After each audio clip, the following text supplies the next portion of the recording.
وہاں پر کچھ چیزیں ایسی ہوتی ہیں کہ جو مقدمتاً جس کو سمجھنا ضروری ہوتا ہے. جب تک ہم ان ایشوز کو جو یہ وہ بنیادیں ہیں کہ جس پر انسان چل کر جو ہے آگے تزکیہ نفس اور تربیت نفس کے جن مراحل کی طرف قرآن نے اشارہ کیا ہے اور جن جزئی امور کی طرف قرآن مجید نے اشارہ کیا ہے، ہم جو ہے وہ اس کے اوپر جو ہے وہ بہتر طور پر اس کو ہم سمجھ سکتے ہیں اور اپنی زندگی میں اس کو نافذ کر سکتے ہیں. تو اصل چیز جس کی طرف جو نقطہ ہے آج کے اس میں کہ یہ انسان جب اللہ یہ کہتا ہے کہ میں نے اس کے اندر یہ ہدایت رکھ دی ہے، یعنی اس کو میں نے یہ فطرت میں اس کے میں نے یہ رکھا ہے کہ وہ خدا کی طرف اس کا جو رجحان ہے، توحید کی طرف جو اس کا رجحان ہے، اچھائی کی طرف جو اس کا رجحان ہے اور اخلاقی خوبیوں کی طرف جو اس کا رجحان ہے، اللہ کہتا ہے یہ میں نے انسان کو فطرت عطا کی ہے. تو فطرت جو ہے وہ ایسی ایک حقیقت ہے کہ جو اللہ نے دی ہے، اس کو سمجھنے کی ضرورت ہے. اور ہم قرآن سے ہو سکتا ہے ہم نے ظاہر بہت دفعہ سنا ہے کہ انسان میں ایک فطرت ہے اور اس کا تعلق جو ہے وہ خدا کی طرف، اس میں جو انکلینیشنز ہیں اور ٹینڈنسیز ہیں وہ موجود ہیں اس کے اندر. لیکن بہت ہی خوبصورت اور بہت سی دلچسپ آیات ہیں کہ جب ہم ان کا مطالعہ کرتے ہیں تو ہمیں واقعی ایک نیا ورلڈ ویو اور ایک نئی تصور کائنات جو ہے ہمیں حاصل ہوتا ہے. تو پہلی قرآن کی آیت آپ اس میں دیکھ سکتے ہیں اور میں اس کا ترجمہ کرنا چاہتا ہوں. کہنا یہ چاہتے ہیں کہ خدا اس میں کہتا ہے کہ میں نے جو ہے انسان کو اپنی فطرت کے اوپر پیدا کیا. فَنَفَخْتُ فِيهِ مِنْ رُوحِي. سب سے پہلی چیز جو نمبر 1 پوائنٹ ہمارے پاس بلیک بورڈ کے اوپر، وائٹ بورڈ کے اوپر ہے، وہ یہ ہے کہ نفخت فیہ من روحی. اللہ یہ کہتا ہے کہ میں نے فَإِذَا سَوَّيْتُهُ، جب میں نے اس کو بنا لیا اور اس کو میں نے شیپ دے دی، میں نے انسان کو، حضرت آدم کو، تو پھر خدا یہ کہتا ہے کہ میں نے اس میں اپنی روح میں سے پھونکا. اور اس کے بعد یہ کہتے ہیں کہ فَقَوُوا لَهُ سَاجِدِينَ، پھر میں نے حکم دیا کہ تم سب کے سب جو ہے وہ سجدے میں گر جاؤ. کہتے ہیں کہ فَسَجَدَ الْمَلَائِكَةُ كُلُّهُمْ أَجْمَعُونَ، سارے کے سارے ملائکہ جو ہیں وہ سجدے میں گر گئے، الا ابلیس، لیکن ابلیس اور شیطان جو ہے اس نے سجدہ کرنے سے انکار کر دیا. تو اب یہ آیت ہمارے سامنے ہے. اس آیت سے ہم کیا چیز سمجھتے ہیں؟ پہلا نقطہ یہ کہ خداوند متعال یہاں پر یہ کہتا ہے کہ میں نے صرف اس کو خاک سے پیدا نہیں کیا بلکہ اس میں نے اپنی روح بھی پھونکی ہے. تو اس میں اس کا مطلب یہ ہے کہ انسان 2 چیزوں سے مرکب ہے. ایک تو انسان اس مادے سے، اس مٹی سے مرکب ہے کہ جس کا تعلق اس دنیا سے ہے، اور ایک مرکب ہے اللہ کی روح سے کہ جس کا تعلق جو ہے وہ اس دوسری دنیا سے ہے اور عالم ملکوت سے ہے اور خوبیوں کی طرف ہے. تو اللہ تعالیٰ یہ کہتا ہے کہ انسان 2 چیزوں سے بنا ہے. تو پھر ملائکہ جو ہے وہ اللہ سے یہ سوال کرتے ہیں کہ پروردگارہ تو ایسے کو اس دنیا میں بھیجے گا کہ جو یہاں پر خون بہائے گا، اور جو ہے یہ تو، اور جو فساد پھیلائے گا. 2 چیزیں اس نے کی کہ جو فساد پھیلائے گا اور جو ہے خون بہائے گا. یا اللہ تو ایسے کو یہاں پر بھیجنا چاہتا ہے. وَنَحْنُ نُسَبِّحُكَ وَنُقَدِّسُكَ. بڑا ہی عجیب سا جواب ہے. وہ کہتے ہیں کہ پروردگارہ ہم تیری تسبیح کرتے تھے، ہم تیری تقدیس کرتے ہیں، ہم تجھے ہر عیب سے پاک و منزہ، ہم تو سمجھتے ہیں. کیا ابھی بھی تیرے نزدیک، بہت توجہ کریں اس نقطے کے اوپر، کہ ملائکہ جب یہ کہتے ہیں تو یہ کہنا چاہتے ہیں کہ کیا خدا ابھی بھی کائنات میں کسی ایسے کی ضرورت ہے کہ جو اس کی تسبیح کرے؟ تو کہتے ہیں یا اللہ تسبیح کے لیے تو ہم ہیں، ہم تو تیری تسبیح کر رہے ہیں اور ہم سے بہتر کوئی تسبیح نہیں کر سکتا. تو پھر تو کیوں کہ ایک آدمی کو اور ایک آدم کو اور ایک اس طرح انسان کو جو ہے وہ دنیا میں خلق کر رہا ہے. تو اللہ جو ہے وہ، اس سے پہلے کہ ہم آگے بڑھیں، یہ میں میسج اس میں سے دینا چاہتا ہوں، وہ یہ کہ اللہ نے ملائکہ کی بات کا انکار نہیں کیا. بہت توجہ کی بات ہے کہ اللہ نے یہ نہیں کہا ملائکہ سے کہ تم لوگ جھوٹ بول رہے ہو، یہ نہیں کہا کہ جس انسان کو میں بنا رہا ہوں وہ فساد نہیں پھیلائے گا، یہ نہیں کہا کہ جس انسان کو میں بنا رہا ہوں وہ خون نہیں بہائے گا، بلکہ اللہ کہتا ہے کہ انی اعلم ما لا تعلمون. ملائکوں کو کہا کہ جو میں جانتا ہوں وہ تم نہیں جانتے، اس لیے کہ مجھے اگر صرف یہ تمہاری صرف تسبیح کی ضرورت نہیں ہے، بلکہ مجھے ایسے انسان کی ضرورت ہے کہ جس میں دونوں راستے ہوں، جو برائی کا راستہ بھی طے کر سکے، جو اچھائی کا راستہ بھی ہو. ایک ایسے انسان کی ضرورت ہے جس کے پاس اختیار ہو، اور توجہ چاہوں گا، اور ایک ایسے انسان کی ضرورت ہے جو میری عبادت جو ہے وہ اویئرنیس کے ساتھ کر سکے۔ یہ اس میں سب سے اہم ہے کہ اللہ تعالیٰ نے، ورنہ ملائکہ موجود تھے، وہ تو اللہ کی عبادت کر رہے تھے، اللہ کہتا ہے مجھے ایسے مخلوق چاہیے کہ جو اویئرنیس کے ساتھ جو ہے وہ میری عبادت کریں۔ ملائکہ کو کہاں سے پتا چلا کہ یہ جو ہے فساد پھیلائے گا؟ اس کے بارے میں ہمارے مفسرین نے مختلف باتیں کی ہیں، جس میں سے ایک یہ ہے کہ انہوں نے اس کے جو انگریڈینٹس تھے اس کو دیکھ لیا تھا۔ اس نے کہا کہ جب بھی یہ انگریڈینٹس کہیں بھی ہوں گے، جہاں بھی یہ خاک ہوگی، جہاں پر یہ مٹی ہوگی، جہاں پر یہ مادہ ہوگا، تو وہاں پر جو ہے وہ اسی طرح سے فساد ہوگا، لہٰذا انہوں نے اتنی ان کے اندر شناخت کی۔ لیکن شیطان نے، ابلیس نے جو ہے وہ سجدہ کرنے سے انکار کر دیا، الا ابلیس فسجدہ، آپ دیکھیں کہ الا ابلیس نے جو ہے وہ سجدہ کرنے سے انکار کر دیا۔ ابلیس یہ کہتا ہے کہ خدا نے پوچھا کہ تم کیوں نہیں تم جو ہو مثلا سجدہ کر رہے، تو اس نے کہا کہ تو نے اس کو جو ہے وہ گارے سے اور گیلی مٹی سے بنایا ہے، اور میں جو ہوں آگ سے بنا ہوں، لہٰذا میری جو انگریڈینٹس ہیں وہ زیادہ فضیلت رکھتے ہیں، اور تمہارے ان کے جو ہے خاک کے یہ جو ہے وہ نہیں رکھتے، لہٰذا مثلا اس نے اپنے حساب سے جو قیاس کیا اور جس طرح سے کمپیئر کیا اس نے آگ کو، اور اس نے کہا کہ آگ کی فضیلت زیادہ ہے، اس کو زیادہ جو ہے وہ اس میں لطافت پائی جاتی ہے، زیادہ اس کے اندر پوٹینشیل پائی جاتی ہے، وغیرہ وغیرہ جو بھی ہے۔ تو پھر اس میں اصل مسئلہ کہاں پہ ہے؟ مسئلہ جو اصل سامنے آتا ہے وہ یہ کہ ابلیس نے اس روح کو، کہ جو اس کی روح ہے، جس کو اللہ کہتا ہے نفخت فیہ من روحی، اس کو جو ہے وہ نگلیکٹ کر دیا، اس کو جو ہے اس نے نظر انداز کر دیا، یعنی اس کو مٹی تو نظر آئی ظاہر میں، لیکن جو اس کا اصل باطن تھا،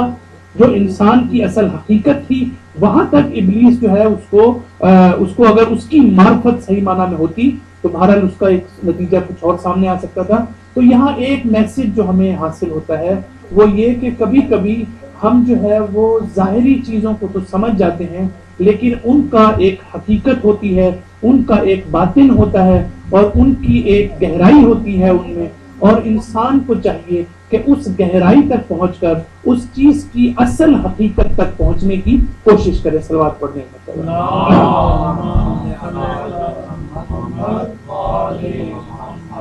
اسی طرح عرفان اسلامی میں، چونکہ ہمارا موضوع نہیں ہے، اس میں یہ بات بڑی تفصیل کے ساتھ ثابت کی گئی ہے کہ اللہ تبارک و تعالی نے جو انسان کو خلق کیا ہے وہ مظہر ہے اس کے تمام اسماء و صفات کا، یعنی اللہ میں جتنی بھی صفات پائی جاتی ہیں، اگر وہ عالم ہے، اگر وہ رحمان ہے، اگر وہ رحیم ہے، اگر وہ صبور ہے، اگر وہ قدرت رکھتا ہے، اگر وہ ارادہ رکھتا ہے، اگر وہ اختیار رکھتا ہے، آپ یہ دیکھیے کہ اللہ کی جتنی بھی صفات موجود ہیں وہ انسان جو ہے اللہ تعالیٰ نے اس کو جو ہے اس کا مظہر انسان کو بنایا ہے، یعنی اللہ کے سارے جلوے، سارے اسما جو ہیں وہ انسان کی ذات کے اندر موجود ہیں، لیکن ایک کمتر لیول کے اوپر۔ اللہ کا علم ہے، ہمارا بھی علم ہے، اللہ کی قدرت ہے، ہماری بھی قدرت ہے، اللہ میں رحمت کا جذبہ ہے، ہمارے میں بھی رحمت ہے، لیکن وہ ایبسولوٹ ہے اور ہم جو ہے وہ ایبسولوٹ نہیں ہے۔ فرق صرف یہ ہے کہ ہم جو ہے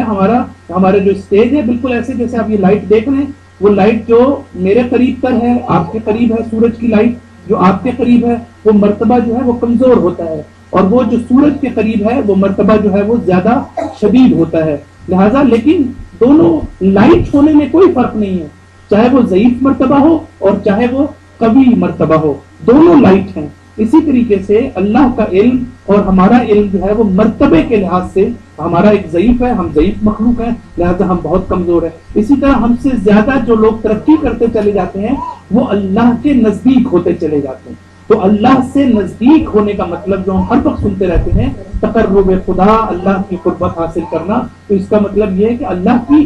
ذات تک ہم کبھی نہیں پہنچ سکتے، اللہ کا جو اصل ذات ہے اس تک تو ہم نہیں پہنچ سکتے، اللہ تک جو ہم پہنچ سکتے ہیں اس کی صفات کے ذریعے سے، اس کی ایٹریبیوٹس کے ذریعے سے ہم جو ہے وہ اللہ تک پہنچ سکتے ہیں۔ لہٰذا اگر ہمارے اندر علم نہیں ہوگا تو ہم اللہ کے علم ہونے کو بھی نہیں سمجھ سکیں گے، اگر ہمارے اندر رحمت کا جذبہ نہیں ہوگا تو اللہ کے رحیم ہونے کو نہیں سمجھ سکیں گے. اگر ہمارے اندر شفقت کا پہلو نہیں ہوگا, اگر ہمارے اندر محبت کا پہلو نہیں ہوگا, تو اس کا مطلب ہے کہ وہ ایبسولوٹ جس کے پاس یہ صفات موجود ہیں ہم اس سے قریب نہیں ہو سکتے. تو جتنا زیادہ ہم ان مرتبوں میں ترقی کریں گے اور جتنا زیادہ ہم اپنی ذات کو اس سے مزین کریں گے, اتنا ہی ہم اللہ کے قریب تر ہوتے چلے جائیں گے. تو اب ہمیں سمجھ آئی کہ اللہ کے قریب ہونے کا مطلب کیا ہے. صرف یہ نہیں ہے کہ ہم یہ سمجھے کہ ہم دن رات نمازیں تو پڑھ رہے ہیں لیکن ہم اللہ کے قریب بھی ہو رہے ہیں, یہ ضروری نہیں ہے. لہذا یہ وہ عبادت, اللہ کہتا ہے مجھے ایسی عبادت چاہیے جس میں اویئرنیس ہو, مجھے ایسی عبادت چاہیے جس میں بصیرت ہو, مجھے ایسی عبادت چاہیے جس میں آگاہی ہو. لہذا جو بھی کام انسان کر رہا ہے وہ اس کو یہ پتا ہو کہ وہ کیا پڑھ رہا ہے اور وہ کیا کہہ رہا ہے اور اس کے پیچھے جو ہے وہ ساری کی ساری گہرائی جو ہے وہ کیا ہے. تو یہ وہ ساری چیزیں ہیں جس کو ہم اللہ سے قریب ہونے کی طرف ہم اس طرح سے سمجھا سکتے ہیں. اور اسی لیے ہمارے عرفا نے, میں نے پہلے بھی شاید ایک مثال دی ہے, وہ یہ کہ وہ یہ کہتے ہیں کہ جب آپ کسی سمندر میں چھلانگ مارتے ہیں اور اس سمندر میں چھلانگ مارنے کے بعد جب آپ سوئمنگ کرتے ہیں تو آپ ایک لمیٹڈ اسپیس جو ہے اس کو آکوپائی کرتے ہیں. ظاہر ہے کہ آپ جب سوئمنگ کر رہے ہیں تو آپ ایک خاص اسپیس ہے, اس سے زیادہ میں آپ سوئمنگ نہیں کر رہے ہیں, لیکن at the same time you are able to connect your self with اوشن. سب سے امپورٹنٹ بات یہ ہے کہ آپ جو ہیں اس میں سوئمنگ جب آپ نے کی, جب آپ اس سمندر میں چلے گئے سوئمنگ کرنے کے لیے, تو اگرچہ آپ کی اسپیس جو ہے وہ لمیٹڈ ہے لیکن آپ نے اپنے آپ کو ایک مرتبہ ایسوسیٹ کر لیا, اپنے آپ کو پورے سمندر کے ساتھ آپ نے متصل کر لیا. اسی طریقے سے جب تک اگر ہم کنارے پر کھڑے رہیں گے تو کنارے پر کھڑے ہو کر تو ہم کبھی بھی اپنے آپ کو جو ہے وہ پورے اوشن کے ساتھ متصل نہیں کر سکتے. بالکل یہی صورت یہاں پر ہے. اگر ہم ان صفات کو اپنے اندر پیدا نہیں کریں گے, اگر ہمارے اندر رحمت نہیں ہے, اگر ہمارے اندر محبت نہیں ہے, اگر ہمارے اندر اخوت کا جذبہ نہیں ہے, اگر اندر برادری نہیں ہے, محبت نہیں ہے, صلہ رحمی نہیں ہے, اگر ہمیں برداشت کی قوت نہیں ہے, اگر ہم اپنے غصے کو کنٹرول نہیں کر سکتے, اگر ہم اپنی شہوات کو کنٹرول نہیں کر سکتے, تو اس کا مطلب یہ ہے کہ ہم نے ابھی اس سمندر میں چھلانگ ہی نہیں لگائی, ہم اس ڈومین کے اندر اور اس جگہ پر داخل ہی نہیں ہوئے کہ جہاں پر ہم یہ کہہ سکیں کہ اب ہمارا سفر جو ہے وہ اللہ کی طرف شروع ہو سکتا ہے. صلوات پڑھتے ہیں.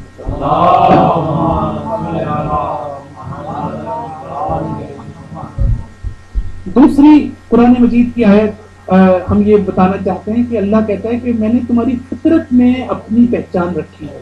یعنی تمہاری فطرت میں نے, اور فطرت کا جو ڈیفینیشن ہے اس میں سے ایک یہ ہے کہ فطرت کو جو ہے دبایا جا سکتا ہے لیکن فطرت کو کبھی ختم نہیں کیا جا سکتا, اور فطرت جو ہے وہ کبھی کسی علاقے سے مربوط نہیں ہوتی, نہ کسی جغرافیے سے مربوط ہوتی ہے کہ آپ یہ کہیں کہ جو کینیڈا کے لوگوں کی یہ فطرت ہے اور پاکستان کی یہ. جب ہم فطرت کی بات کرتے ہیں تو اس کا مطلب یہ ہوتا ہے کہ ہر انسان جو ہے وہ ایک حسن و جمال کو چاہتا ہے, ہر انسان جو ہے وہ علم کا طلبگار ہے, ہر انسان جو ہے جس چیز کو نہیں جانتا اس کو جاننا چاہتا ہے. اس طرح کی چیزوں کو فطرت میں شامل کیا جاتا ہے. تو فطرت کا تعلق جو ہے وہ دراصل ایسی یونیورسل یہ ویلیو ہے کہ جو ہر ایک میں پائی جاتی ہے لیکن ضروری نہیں کہ یہ ایکٹیو بھی ہو,